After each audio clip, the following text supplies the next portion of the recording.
everybody, how's it going? I got the Shark IQ fully charged and ready to do its first new test.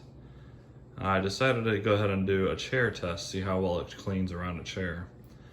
A lot of people wanted to see that in one of my previous videos and I never got around to it. So I dumped out one small bag of Cheetos that I crushed up. And that's it, just literally one little bag. So this should easily be able to pick it all up and hold it in its dust bin until it's done. So yeah, it's just a simple test. Hopefully it can get a lot. I threw some down by the baseboards too. See how well and how close it gets to the baseboards underneath your cabinets. So I thought this would be a really good test to see how well it does. All right, let's get this started and see how well it does.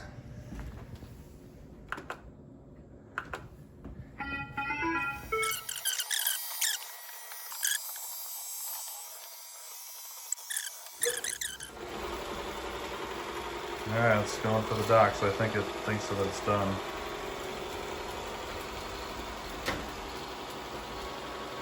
Let me pause this. I'm gonna go to the app and see if it's saying it's going to empty itself or if the job's complete.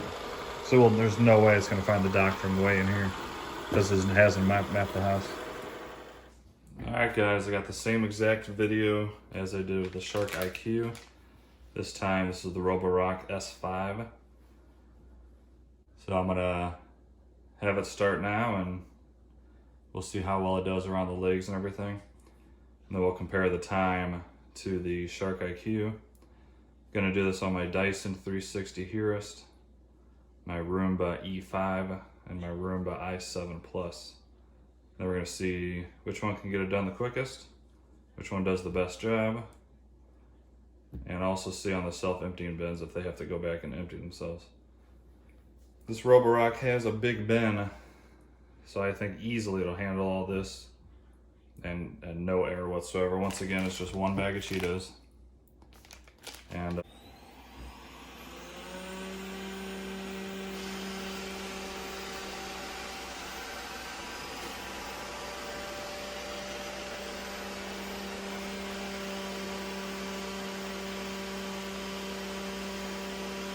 so what's cool about the laser system right now, it's basically mapping out this area. It already knows where the walls are, and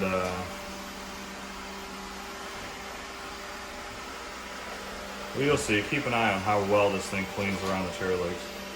All right, I'm gonna be quiet now, and I'll edit in some audio later.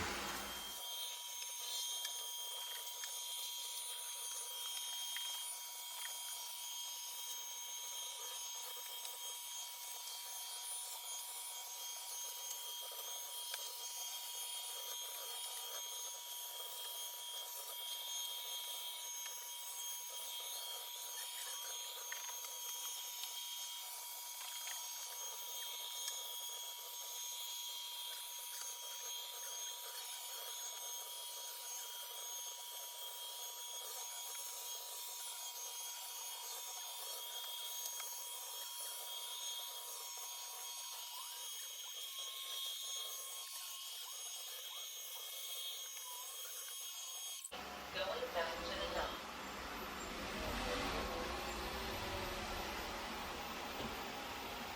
Couldn't find the dock. Bring the vacuum closer to the dock and try again. All right, guys, so it looks like it took about 13 to 14 minutes, after the introduction or whatever, to do the entire space. One good thing about this laser system, if I didn't have this blocked off here, it would have went back to the base anywhere in the house, no matter where you put it. It would eventually find it. Camera-based systems cannot find their dock unless it's already mapped. So really with this laser system, you can basically put it in any room in the house and it's gonna clean the entire room perfectly. It remaps basically every time it goes out. So it's another thing I love about the laser system. So let's see how it did cleaning. And right off the bat, as you saw in that video, this thing wrapped itself around every leg quickly and it knew exactly what it was doing. Whereas the previous one, the Shark IQ, seemed to almost not even realize it was a leg and just work its way around just to, you know, do its own line throughout the room. So let's see how it did overall.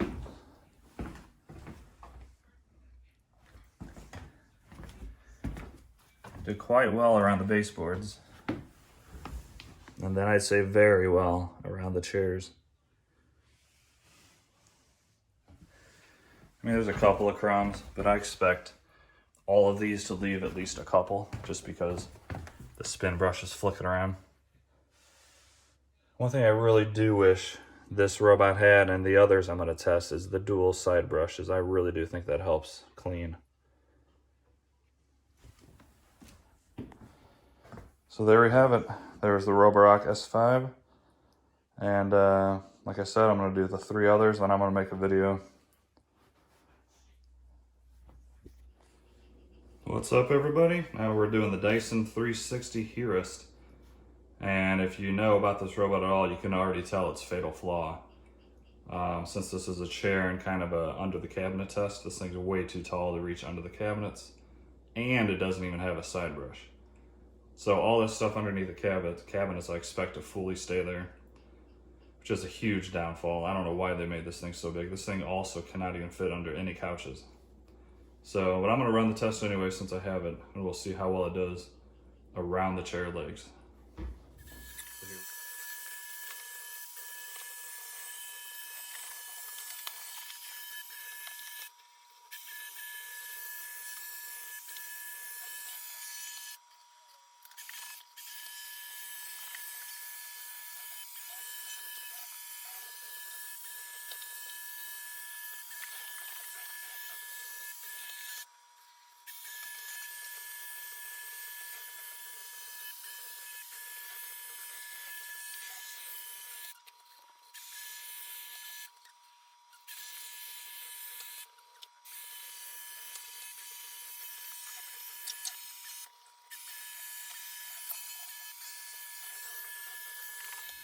All right, well, the Dyson is done.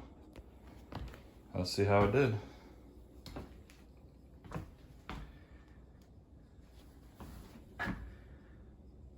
Must say, did a very good job around these chairs. A lot better than I expected, since there is no side brush. There is really not any crumbs, almost at all, minus a couple of very small ones. So that's pretty impressive. I didn't think it was going to do that good of a job. But then again, we run into the big problem of how big it is, and it doesn't quite get underneath the baseboards. The cabinets, I mean. So left a bunch over there too. But overall, in an open area, it does a very good job. I'm actually impressed. I didn't think it was going to do that good around the legs. So, good job, Dyson. It's a very, very good cleaning robot. It's too tall. All right, on to the next.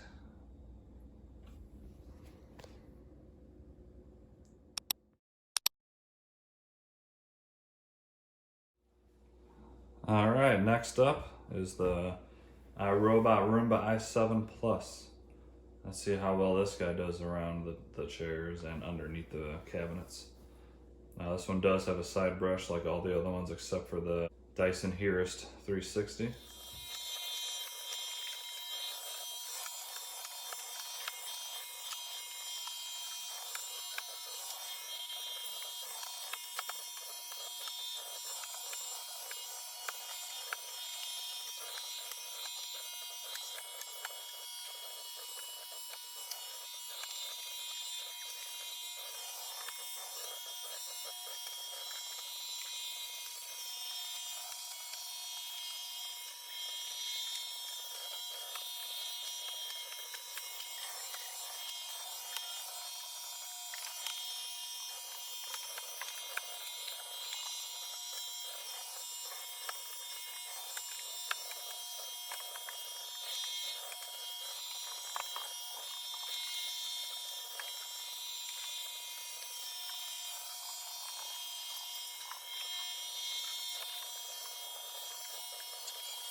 Alright guys, well the i7 Plus is done.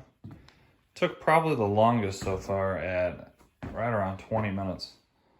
But it did this area. But it did a very good job.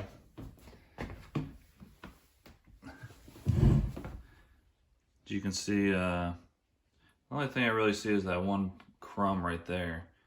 But all the chair legs look very clean. It's a little bit heavier of a robot, so as you can see, it kind of moved the chair a little bit as it was bumping into it. But as far as underneath the cabinets, I think this one did the best job so far out of all of them.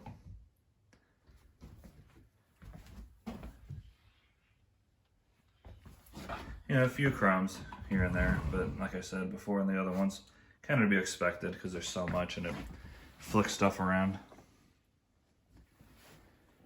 So overall, I'd say very good job. A little bit longer than I thought, but once again, this one is not mapped out, and I'm sure you mapping the areas make it a little bit quicker. But it wasn't really a test about the speed, it was more about the cleaning ability for a small area with chairs. So anyways, there's the i7 Plus, and the last one I'm going to do is the Roomba E5. Alright everybody, for the last robot we have in this test, got the iRobot Roomba E5. This particular robot is the only one that does not really have any type of navigation.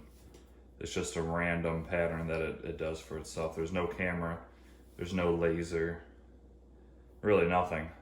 It just memorizes where it goes and tries to make the best pattern and cover everything that it thinks it needs to go to. Anyways, let's see how this one does.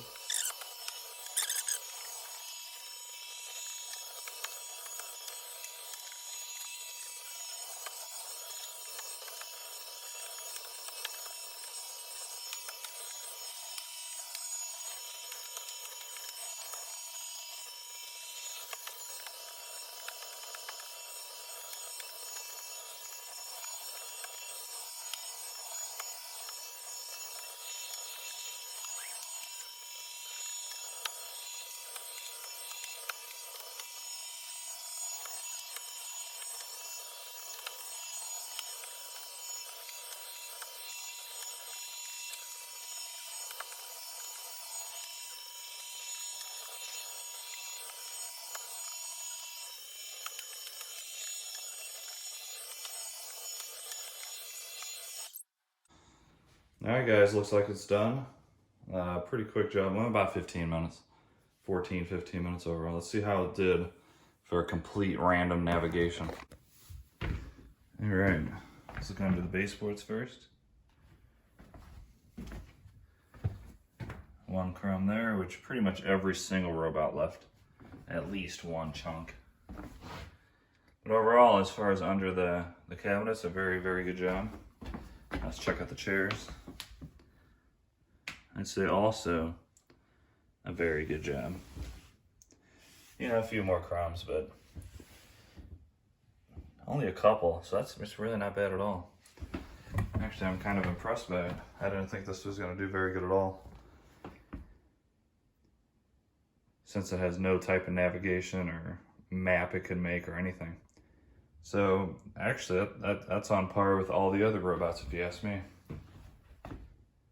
All the robots that I own currently, let me know down in the comments what you think, which one did the best job, which one you're interested in buying. And now that you know pretty much all the robots I have, any other test you'd like me to do? Head to head against some, or all of them again. Or maybe a big cleanup with all of them running at the same time. You know, anything, just let me know and I'll try to knock something like that out. And please do me a favor and like and subscribe, hit that notification bell.